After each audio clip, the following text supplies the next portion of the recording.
Welcome to the Silver Screen Guide podcast. Join Corbin and Alan, along with guest hosts, as they bring their love for the cinema to discuss films from every genre and decade. Learn about the history of the film, little-known facts, and insightful explorations while they enjoy discussing your favorite film. The curtain is rising and your podcast is starting, so sit back, relax, and enjoy your guide to the silver screen. Welcome back, listeners, to the third installment in my Matrix movie review series. Today I am reviewing The Matrix Revolutions. This is your host Corbin, and I'm excited. I'm all in for it. I'm excited for The Matrix Resurrections because I think that the one Wachowski sibling that came back to work on this one, I think they have the opportunity to do something really unique with this upcoming film. So if you haven't heard my reviews for the past two Matrix movies, those are linked directly below. Go ahead and check those out. Also, if you missed your guide to The Matrix Revolutions, wondering, what promotional marketing material went into this, how this film was made, all that good stuff, the scores, box office, everything that came out last week, go ahead and check that out. That's the first link in the description below. While you're down there, you'll find timestamps if you want to jump around in the review, all of the links to our social pages, and a curated list of podcast episodes we think you'd like to listen to after this one. So tons of great stuff in the description below. No matter where you're listening, go ahead and leave 5 stars and a short written review, at least 5 stars. That is a great free way to help Silver Screen Guide out. Well, it comes as no surprise that I was too young to see The Matrix Revolutions back in the day when it came out in 2003. Well, how young was I? Well, I was a little over 8.5 years old. Not much older from when The Matrix Reloaded came out, which had just come out a little over 5 months prior. If you want to know why in the world they released those two movies so close together, listen to your guide for Revolutions and Reloaded. I talk about it in both of those. Nevertheless, my parents weren't going to be taking me to see this movie. I was far too young, so I came to this one later in life. I picked up the Blu-ray trilogy, and that's when I finally sat down with my dad. We watched it in our theater room. We went through all 3 films. But if I was old enough to see this back in 2003, would I go see it in the theaters, or would I wait to rent it at Blockbuster or Hollywood Video, for those of you out there that know what I'm talking about? Well, the trailer appears to present, I should say, the wild conclusion to the trilogy. Despite personally being let down by the sequel, go listen to my review for all my thoughts on that. I still would give this one a chance in theaters because it looks spectacular. Not spectacular in the form that it's great, but it looks to be like a huge spectacle. The thing that bothered me, though, is the trailer is quite deceptive as far as the plotting goes. So I wouldn't appreciate that going into the movie. I would have completely different notions of what the plot was going to be about, and come to find out pretty much what the trailer depicts as the plot is really only the first 30 minutes of the movie, which we're about to talk about right now. So if you have not seen The Matrix Revolutions, it is currently streaming on HBO Max. It is available to purchase on DVD, digital, Blu-ray, and 4K. So tons of options to check this movie out. So kind of picking up where the last film left off. The last film left off on a cliffhanger. There was no resolution. We know that Bane, who tried to assassinate Neo unsuccessfully, seemed to be causing some kind of terrible trouble for all of the, warriors of Zion and their ships. Him and Neo were both in a coma. Neo saved everybody with some weird power, but that put him into some kind of a coma. And it literally said at the end of the film, to be concluded. It's a weird, not greatly exciting ending, I thought. So going into this one, they really needed to kind of amp it up. So what I was talking about earlier was, in the trailer, it talks about the Merovingian wants the eyes of the Oracle in order to release Neo from being stuck at a train station. It's about the first 25 to 30 minutes of the movie where Neo meets this family of they're programs, but ethnically, they're Indian people. Sati, I talked about all of this in your guide to The Matrix Revolutions. But he meets these people. He learns some things about love from a program, which is interesting. It's weird. Honestly, listeners, the movie opens, I think it has a good opening. It has some great action. It seems very interesting. The only problem is the plot of this movie really has nothing to do with the plot of the rest of the film and doesn't really tie back into the third act. It seemingly tries to, but in not any kind of satisfying way. So I really would say this is more of an epilogue to what they, started and didn't finish in the second film. Because, like I said, the Merovingian is back. I can't say I'm glad to see that he's back. But all of this, and Neo's stuck in a train station. There's this train man who we reviewed, that actor in some of the Mad Max movies. It is a weird opening.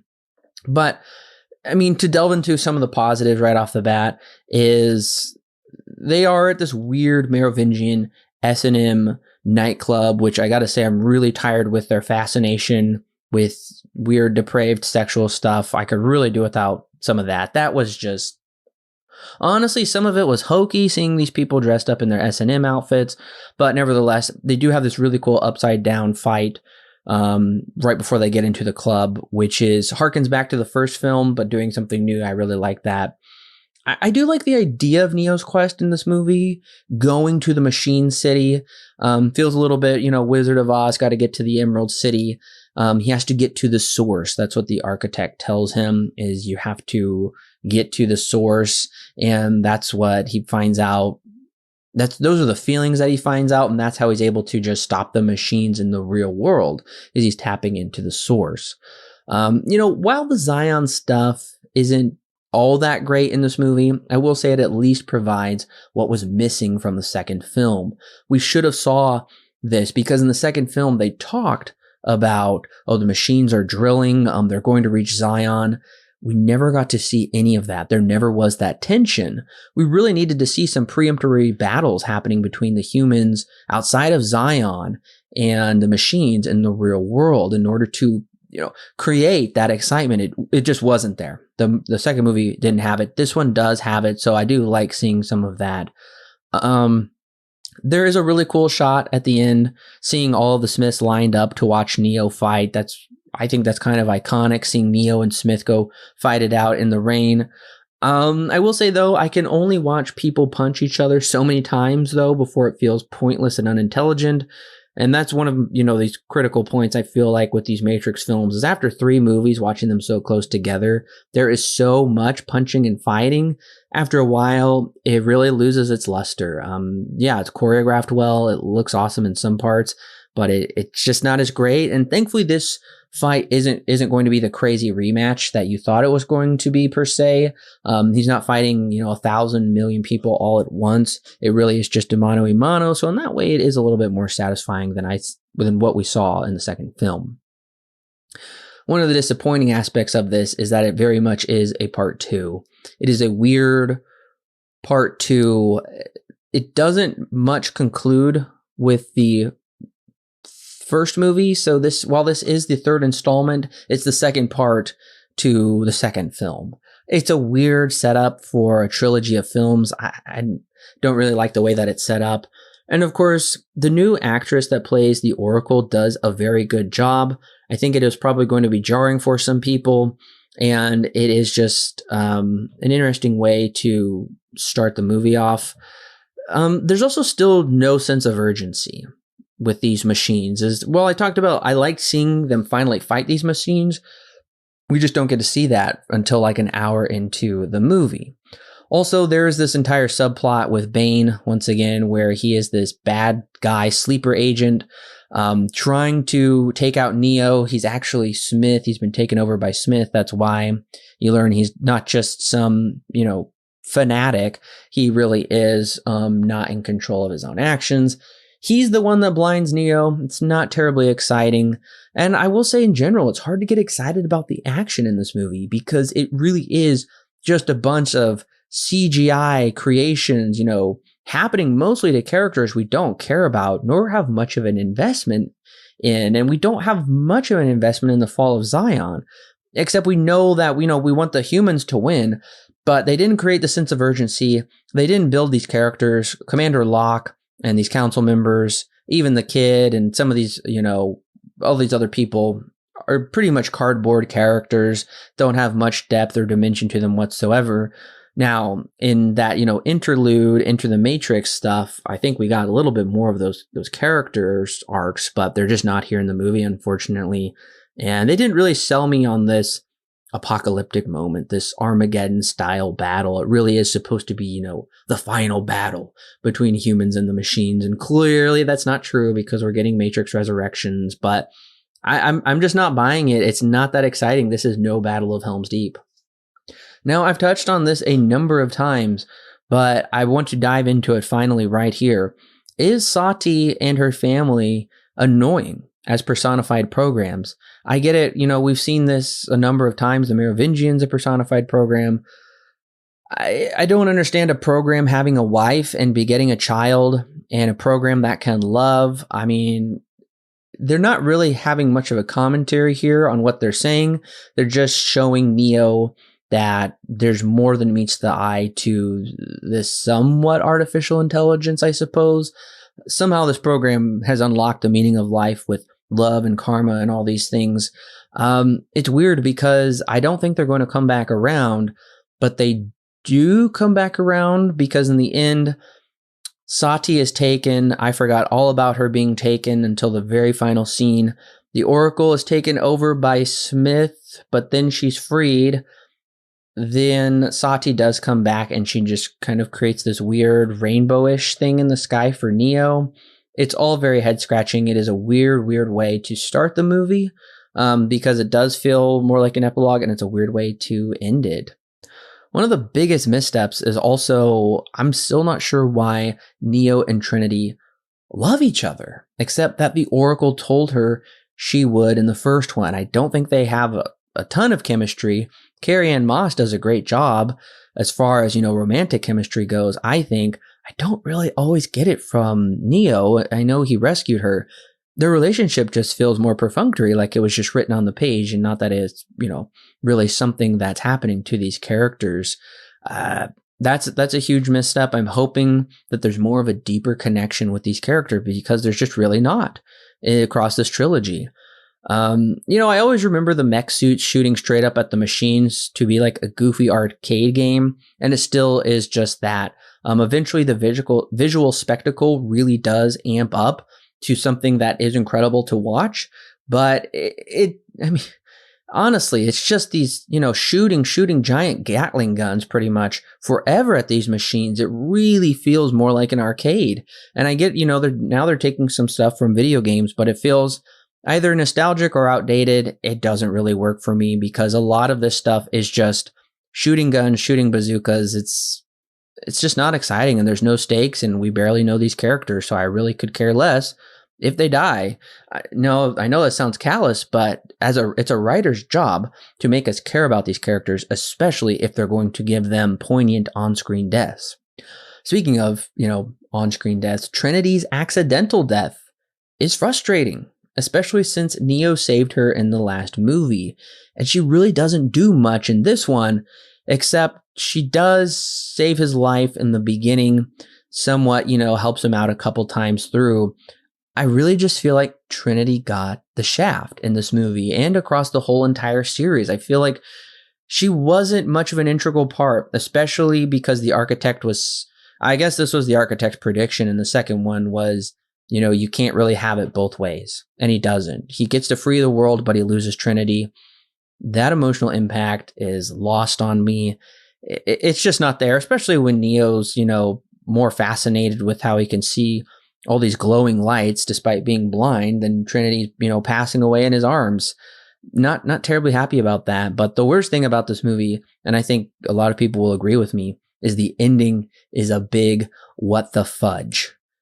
I mean, Sati is safe. Who cares? She's not a good little girl actress anyways. She makes this color, the sky all colorful for Neo. Is the Matrix remade? Is the Matrix starting over? At least that's how I took it.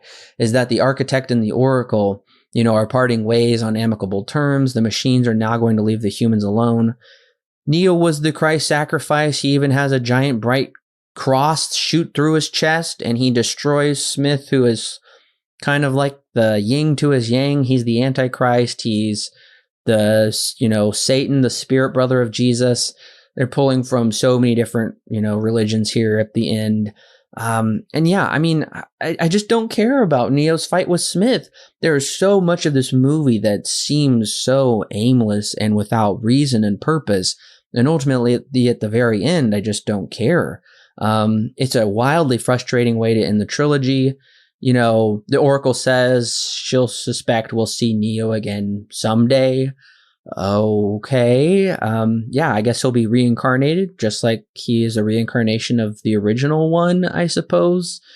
It just honestly feels like they just kind of ran out of time and they just needed to wrap this up, or they just didn't care to invest as much, or honestly, they didn't have much of a roadmap.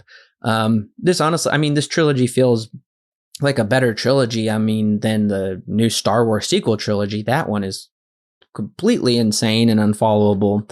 But maybe you'll feel differently. But nevertheless, there's just so much about this that I was let down by.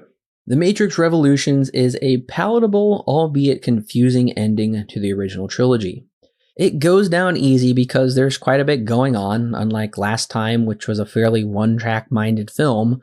Once we get past the first half hour of this movie, it's essentially non-stop action, albeit basic from here on out. Neo is surprisingly not much of a focus, and his purpose is shockingly obscure. Once credits roll on that pseudo-biblical sunset, I don't feel much of a victory was accomplished by our protagonists. Maybe a truce was had, but not the major accomplishment promised in the first film. If I was walking out of that theater in 2003, I would be disappointed. It's hard not to see Revolutions as a bait and switch. A half-thought-out college paper crammed in the night before finals. Watching all three together, it's plain to me this is a bad trilogy, only made worse by the third installment, which doesn't redeem the meandering, giant PlayStation 2 cutscene that is the sequel. Well, I don't think this movie is terrible, it's just not good at all, really. Hopefully Resurrections will redeem what Reloaded and Revolutions just couldn't provide. The Matrix Revolutions receives 5 stars out of 10 with a not recommend. So what's my ranking of the trilogy? My ranking is actually 1, 3, and 2. 3 had enough going on by changing its pace every 30 minutes and changing what was going on that I was able to stay invested with it.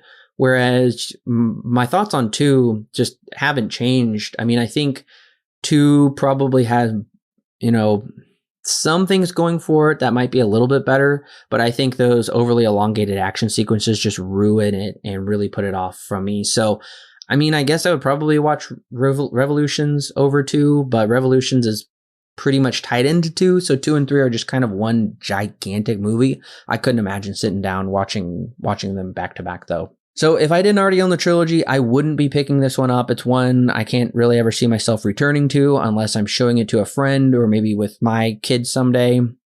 But one film recommendation that I do have is The Return of the King. That is how you conclude a trilogy. Now, don't do what Peter Jackson did and give it 10 different endings, but nevertheless, those endings were far more satisfying than this one. So while they were making all of these Matrix films, the Wachowskis told their close collaborators that at the time they had no intention of going past the trilogy. They really were just going to end it with Revolutions, which I think would come as a surprise to most people. They did give their blessing to the notion of gamers inheriting the storyline, and the Matrix Online video game was billed as the official continuation. So while Lana Wachowski was addressing rumors about a potential reboot, she said that they had not heard anything, but she also believed that the studio might be looking to replace her and her sibling. At various times throughout the years, Keanu Reeves and Hugo Weaving have said that they would be willing to reprise their roles in a new Matrix movie, but only if the Wachowskis were involved. So even back in March 2017, The Hollywood Reporter was writing that Warner Brothers was in the early stages of developing a relaunch of the franchise, with Zach Penn, who we have reviewed some of his movies before, in talks to write a treatment, and interested in getting Michael B. Jordan attached to star. I had forgotten about that until I did research for that, but now it does recall memories that they were going to move on without the Wachowskis, they wanted at least to get the Wachowskis' blessings, but it would be a new project, something very different, a new character. People were guessing Michael B. Jordan would be Morpheus somehow. Ultimately, that never happened. That all fell apart. So Warner Brothers officially announced the development of a fourth film in August 2019, with Lana Wachowski serving as director and producing on it. Lily Wachowski is not returning for this new film, which I thought that was very interesting. What's his name? Lawrence Fishburne is also not returning as well. Morpheus is back, but not quite the same. Very curious how Yahya Abdul-Mateen II will do. I think he's a great actor. We did review him this year in Candyman.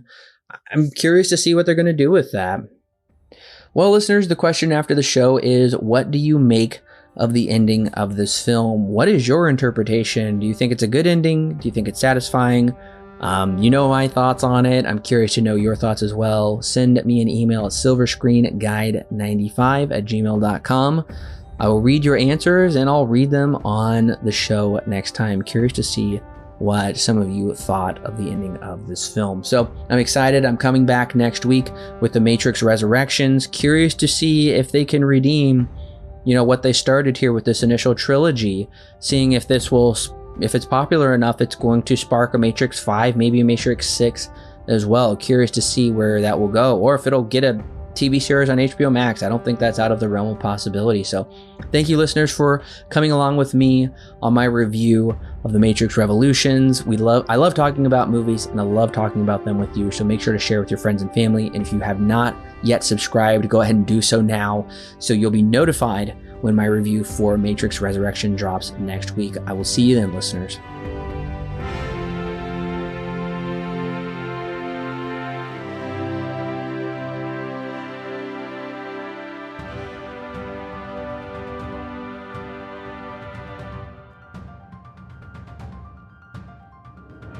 Hey listeners, it's Corbin. Don't forget to check out the exciting links in the description below that will connect you with more great movie reviews for your listening pleasure, and our YouTube, Facebook, and Twitter page, and of course our official website where you can read great articles and sign up for our free weekly newsletter.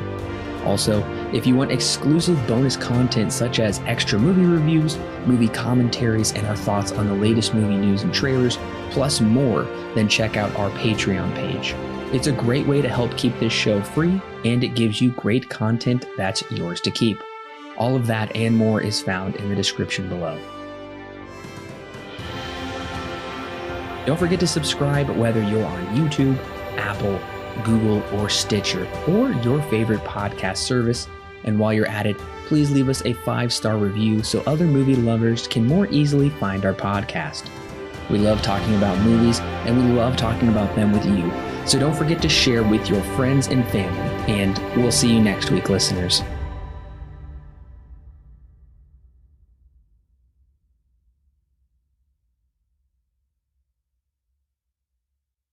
The Silver Screen Guide podcast is edited and produced by Alan and Corbin. Intro and outro music is created by Thomas Rankin. The thoughts and opinions herein expressed are those of the individual and do not necessarily represent those held by Silver Screen Guide. Silver Screen Guide is not affiliated with any company or individual involved with the creation of this movie or TV show.